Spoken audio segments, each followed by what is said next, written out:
देखिए आज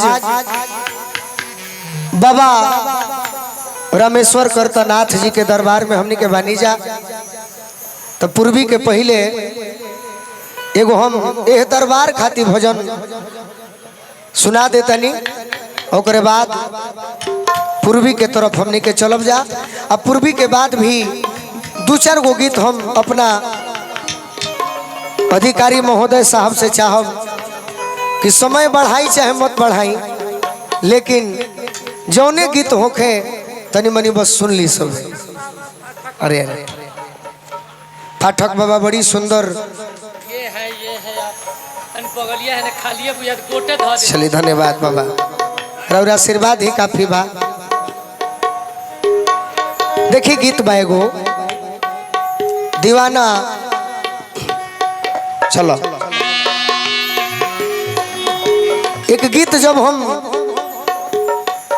संगीत की शिक्षा लेते थे डॉक्टर साहब तो वो गाना हम सुननी कि हमें निज धर्म पर चलना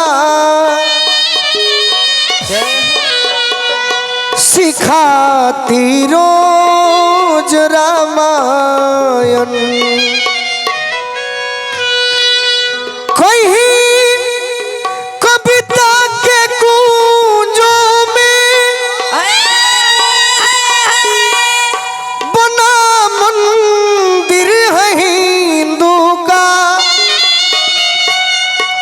बना मंदिर है हिंदू का, सदा शुभयाचरण करना सिखाती रोज रामायण। एगो भक्त कहता है बाबा खाती का कहता दीवाना है भोले बाबा सारा संसार रो रे बा,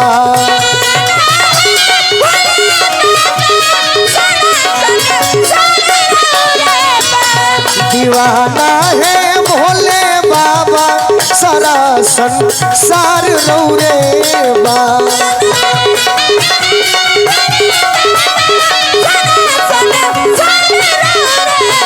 दीवाना है भोले बाबा सारा संसार रो रे बा,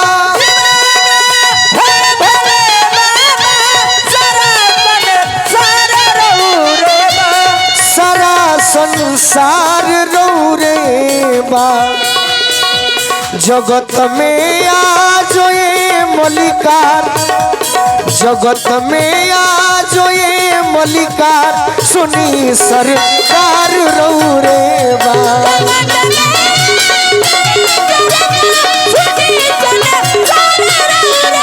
दीवाना है भोले बाबा सारा संसार रो रे बा,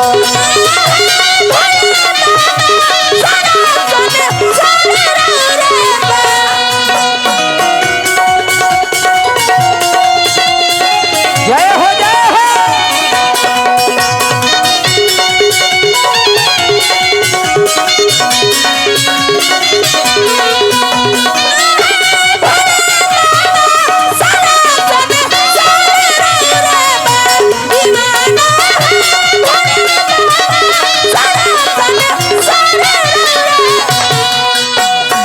भक्त कहता है बाबा ए बाबा लीला रे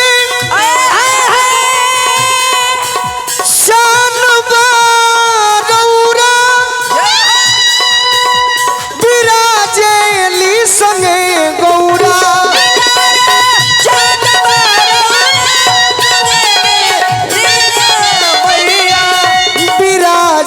विराजेली संगे गौरा, जटा जूटी जटा जूटी जटा जूटी में है भगवान गंगा के धार रो रे बा,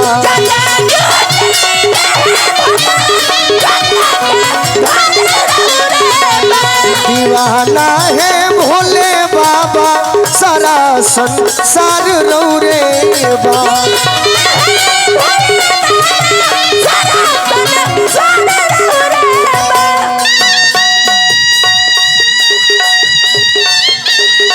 जय हो जय हो।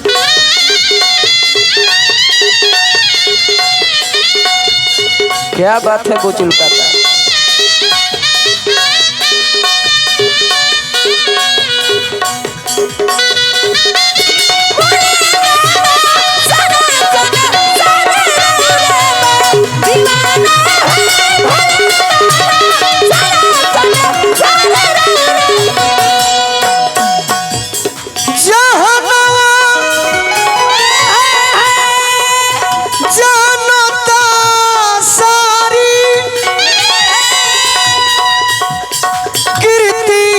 सबसे न्यारी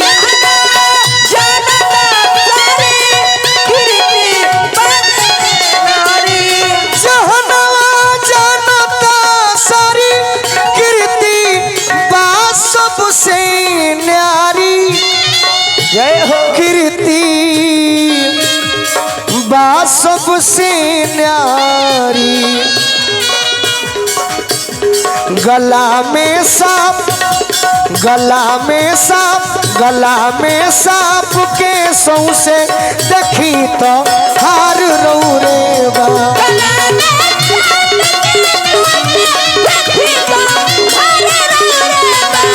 गला में सांप के सौसे देखी तो हार रौरे बा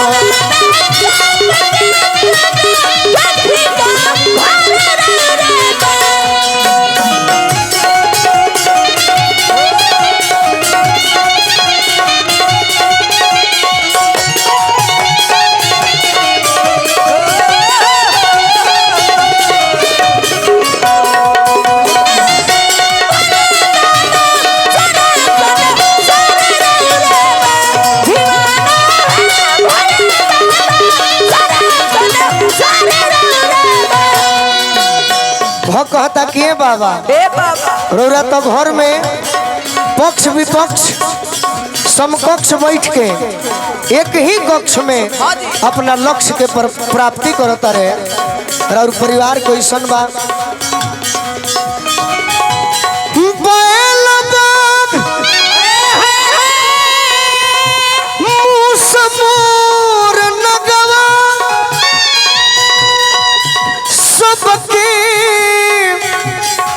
सब दुश्मने लगवा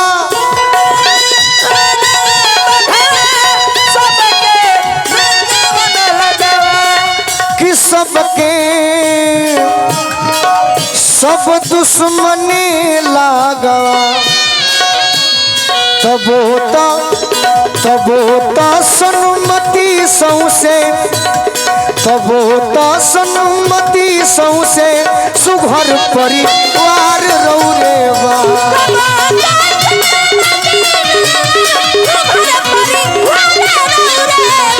दीवाना है भोले बाबा सुनी संसार रौरे बा दीवाना है भोले बाबा सुनी संसार प्रेम से बोली शंकर भगवान की।